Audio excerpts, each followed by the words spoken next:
dasaremu kelawan garwamu kang mas kang mratitisake ngrepit dasarene api pirantine tanana ingkang ngaruwe yamong akibate aku mong bayangke remo ing atiku iki yen banjur ngilingi baca telu iki omo tenan sita dadi cahalata kanthi dikapada mati Minda kaya yen to sita urip lan andika mesti bagya mulya jar lair putri Sulistya teras bisa nyuwarati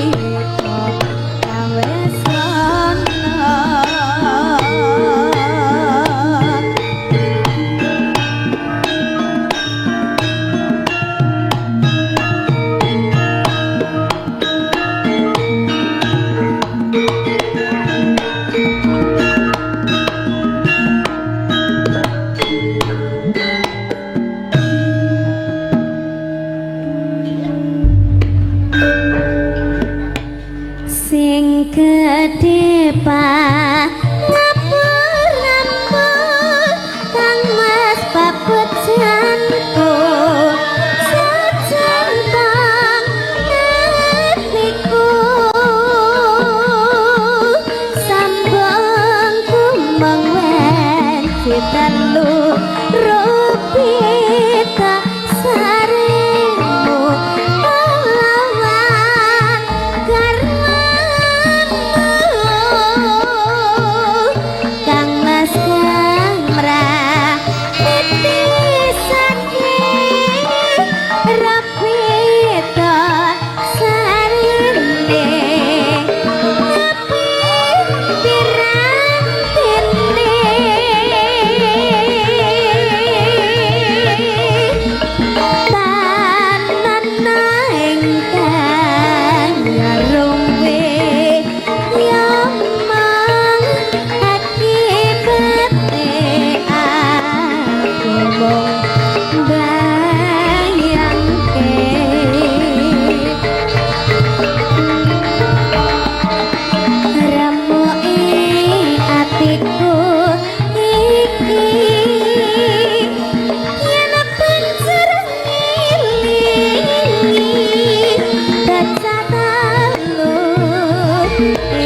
Tapi ya ki gawe video klip ya dhewe ya. Iki latihan. Iki latihan sok gawe video klip ketoke ning ndi? Medane ning ndi enake? Ya ning Guyangan kok ya. Ya mbok ning romantis omah-omah joglo awake dhewe gandengan. Lah wong numasane lagu ki Guyangan lho Mas. Yo tapi kan pasangan, couple, kudune awake dhewe gandengan ning joglo medun karo nyanyi. Kuwi lak biyen mantanmu. Jancuk. Biyen guyane gawe video klip. Wah, modern ngene. Terus kok kono ngene gandengan. Terus Saiki nyungir. terasa lebih indah. Ngono ya, Mak. Agama karo budaya kudu mlaku bareng, aja ditabrake mengko mundhak cawuh. Ya ngestokke dawuh. Dibawani langkung rumiyin.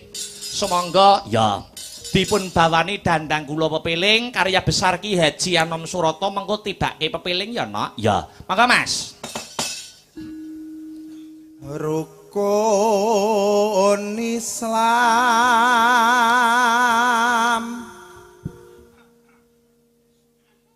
kang lima puniki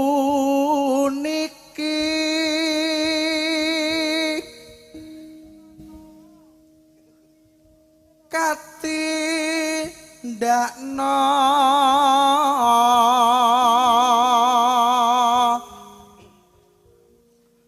mring para sasama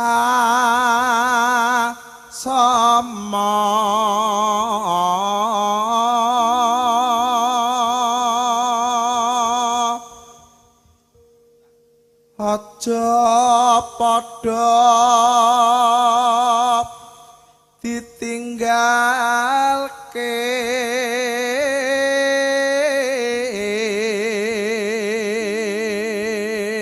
tembang menika nggih kula kintunaken dumateng Bapa Lurah, Bapa Nyata.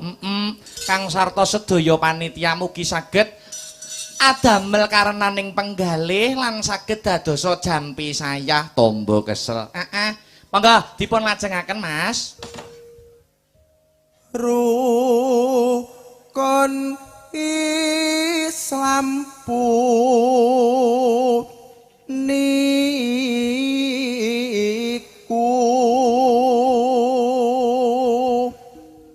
sahadate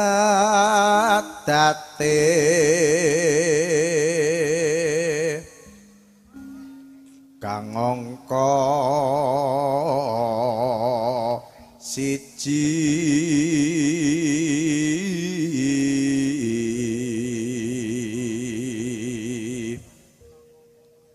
kang angka loro solat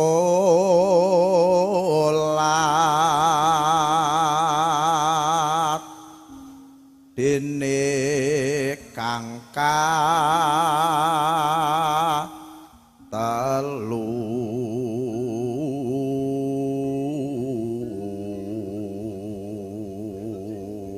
rukun Islam kaping 3 napa, Mas?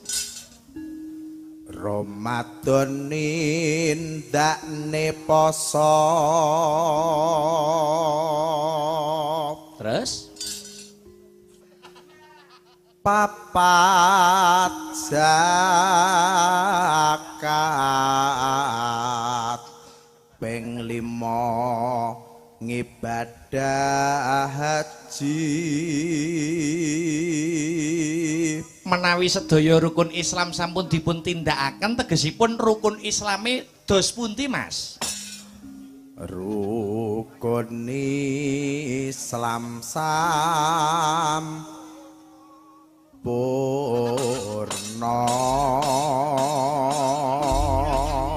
ya tibake ya, Nak. Karya besar Ki Haji Anom Surata. Coba kaya ngapa? Dadeke ya.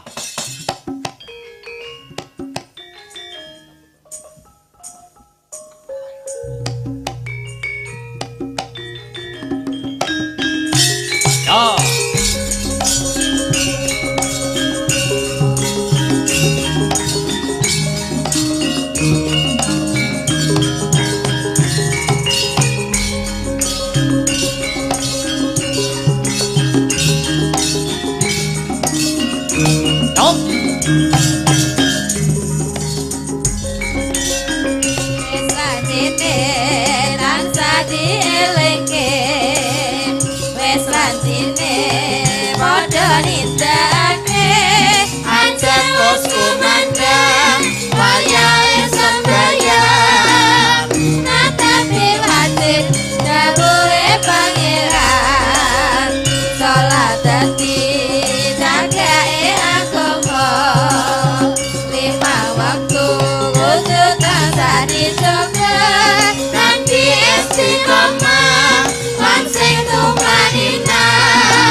Siaran malam hari ini juga disiarkan langsung ya lumantar channel YouTube no. Oh ngono live streaming Asta Brata Media ya. Dadi iki sing kepareng mirsani ora mung penonton kang ana lokasi utawa TKP, ning kabeh para sutresna budaya wabil khusus pecinta wayang kulit kang sarta pengikut setia channel YouTube Asta Brata Media juga memonitor para warga masyarakat Weru kang sarta Mbulak Mojo anggone kagungan kersa bersih dusun bengiki. Ngono ya, Mak. Menyelam sambil minum air ya diwaca dhisik ana layang sing tumibeng pangkon. Ngono ya, Mak. Assalamualaikum warahmatullahi wabarakatuh. Waalaikumsalam warahmatullahi wabarakatuh. Sugeng dalu Mbak Yu Cange. Panggih malih dalam rangka bersih dusun Mbulak Mojo lan Weru. Kelurahan Wrongotok Kadipaten Nganjuk. Kula nyuwun gending ya. Bawa palaran langgam ngimpi. Loro ki apa ki jagat wengi ki apa ki. Terus telu ninggal katresnan Persi Samboyo kang sarta ingkang pungkasan podang kuning ya. Gending menika katur para pamirsa sedaya sugeng mirsani ngantos paripurna saksampunipun bersih dusun Mbulak Mojo Weru masyarakat diparingi sehat walafiat panjang umur banyak rezeki dipun tebihaken saking musibah sengkala lan penyakit wasalam saking menika seksi wayang kulit. Ngono ya Mak. Ya dipinangkani sing kira-kira kanca-kanca iso dipinangkani karo gegojekan karo mlaku ya no. Yo Mbak Manuhara Katuran Jumeneng. Ngono ya Mak. Serampatne ya serampatne. Iya ben anu golek keringet no. Ya ayo Mbak Manuhara Katuran Jumeneng ana ing pepanggungan. Ya coba kaya ngapa cerat.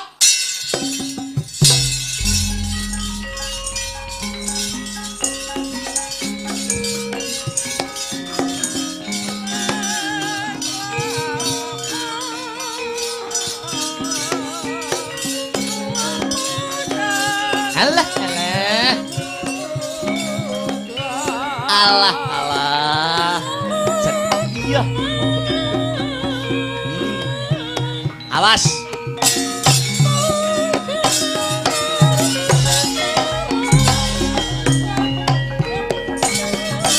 Iku kayong-yung selagamu saya nambahi wangun dasar ayu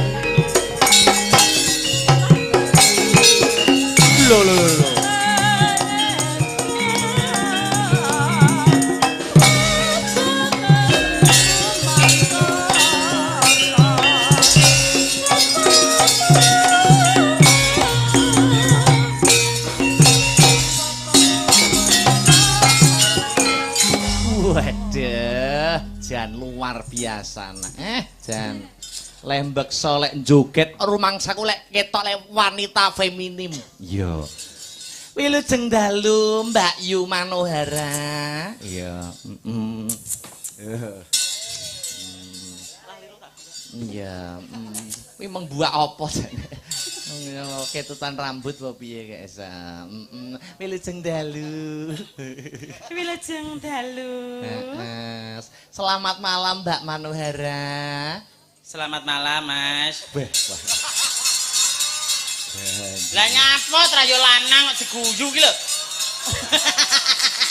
Lek mlaku timik-timik ketok feminim lah kok selamat malam. Malam, Mas. Lah kesuwen to, Mas. Oh, kesuwen. Wong kene iki macak wedok kaya apa? Aku nang kono diceluk Nur Jainul. Ora ya damput wong-wong iki trayo. Ya ngaten niku ben akrab. Akrab ya akrab, Mas. Delok-delok to. Oh nek kadung macak wiwit sore ya. Nek maca wit jam 3 Wah. Untuk menghibur warga masyarakat Weruwara Bulakmaja nek macak nanti jam 3. Jam 3. Ngono kok diceluk apa wong? Jainul. Bah, nemen gitu. Lah malah cah cilik-cilik malah gumun aku. Piye cah cilik-cilik nyapa? Kan aku dikawal karo apa ki jenenge Anu, polisi. Ya karo hansip-hansip to. Lah cah cilik kemuni ngene to, Mas. Lho banjine kecekel jenenge. Ya ampun to. Kena garuan. Wong arep menghibur kok malah kecekel. Lho banjine kecekel jenenge. Ora apa-apa kan cah cilik urung ero. Urung apa-apa, Mas. Innallaha ma'asabirin. Artinya apa, Mbak? Wong sabar ditek-tek kancane. Wong sabar kasih Gusti Allah. Nah, Kok iso iya. ditek-ditek kancane iki lho Wila Mas. asline. Asline ngono. Oh, nyatane ya ditek-itek tenan. Oh nek karo Mbak Manohara aku ra wani ngideng-ngideng. Iteken, Mas. Melah. Iteken. Idek kok malah kaya mentok dobel ngono lho. Oh, wis tau delok metok dobel. Ya kira-kira jari wong-wong kae. Iki kok kurang penggian tanggapan wayang laris kok delok metok dobel iki lho. Kowe iki nek gak delok ek terus delok ngono kuwi. Wah, ampun. Kulino. Maksude kula niku mboten tega ngideg-ngideg sampean. Mergo kula ngrumangsani, Mbak. Oh, Dalang iya, Mas. Akbar dan Mbak Manohara itu paribasane senasib serumpun sepenanggungan. Di mana ada Dalang Akbar, Di situ ada Manohara, makanya fans dijenenge Manak. Manohara Akbar. Ya. Najan ta wong ora iso manak, penting jenenge manak. Manak itu singkatan Manohara Manohara. Akbar. Ya. Ini ben roh masyarakat Weru Bulakmaja ben roh. Tenan, awake dhewe yo nganggo gawe single lagu sing anyar ya Mas ya. Single lagu dicoba boleh? Boleh kapusan Aku banji. bagian apa? Nyekel apa? Oh, sampean ecek-ecek. Ecek-ecek yuk, kene. Ecek-ecek gini. Nah, Nah, ya lagi iki dereng jak ngamen. Ya. Ya. Terah ya asline ngono kuwi ya. Ayo, Mas. Alon-alon bas karo tipung. Bas karo tipung. Iki jenenge shop ra to. Kayak gini lho, Mas. Ngene. Heeh. Kok ramuni ya? Kok ramu ning jajal setengah. Aduh. Ngawur. Sesat kowe iki. Ya ampre munine iki piye? Ngono kok ya aku manut ya. Lah salahe wong goblok kok. Hei. Ya kene. Kayak kamu kendang karo? Lah nek ra goblok nyapa? Kenapa? Oh, tanggapan dibatalne gelem. Asu. Ayo. Nek ora iso nggone dine, Dei. Ganjing iki. Ayo. Adekno nolak telunggon. Ayo, Mas. Oh, enak ya. Ayo ngetan, Mas. Tuk. Jentit Ya. Manohara. Jentit Nyah. Manohara. Jentit Nyah, Mas. Manohara. Jentit Nyah. Manohara. Jentit Entekno. sik to. Kapan nyanyimu lho? Lagu ki ngarepe senggaan sik. Kok senggano ngrut nyoh. Senggaan ki ampreh menarike penonton. Dadi wong delok ki, wong ngrungokne ki ben gak opo kok lagu ngono. Oh ngono. Berarti ben gak bosen, intro. ben gak monoton. Ah, intro. Tarik. Ayo, Mas. Ayo, Tris. Nah. Enyoh, Mana? enyoh, Manohara Akbar. entekno. Iki lho, enyoh, entekno. Kok iso malah kaya apa kuwi mau kaya blandut macan. Lho, artis kuwi Mas, penyanyi kuwi ora diselingi joget dikira kuwi engko patung. Oh. Ngono. Lah maksudnya kok ora masuk lagu-lagu kok nggur nyoh-nyoh karo. Cek urung masuk makane masukno. Oh, iya. Ayo masukno, kene. Lewat Ayo. ndi lho kayak. Nyoh. Lah karek kowe mlebune lewat ndi? Lawang ngarep apa lawang guri kok. Kuping. Nyoh. Kok kurang ajar. Ayo toh. Aku serius lho iki. Lah kok iso kuping barang iki nyapa? Maksudnya kudu ngrungokne bass karo kendang ben iso masuk ngono lho lagune. Tak tuk dentit yo. Nyah. Iki lho. Nyah. Nyah. Edang nyanyi. Kalem-kalem aku iki jek perawan lho, Mas. Iya. Karo perawan iki yo ngene iki kok yo. Perawan asli ya? Perawan leh murep. Perawane Lho murah. perawan mau buntet tok. Iya. Yo tarik, Tris. Yo.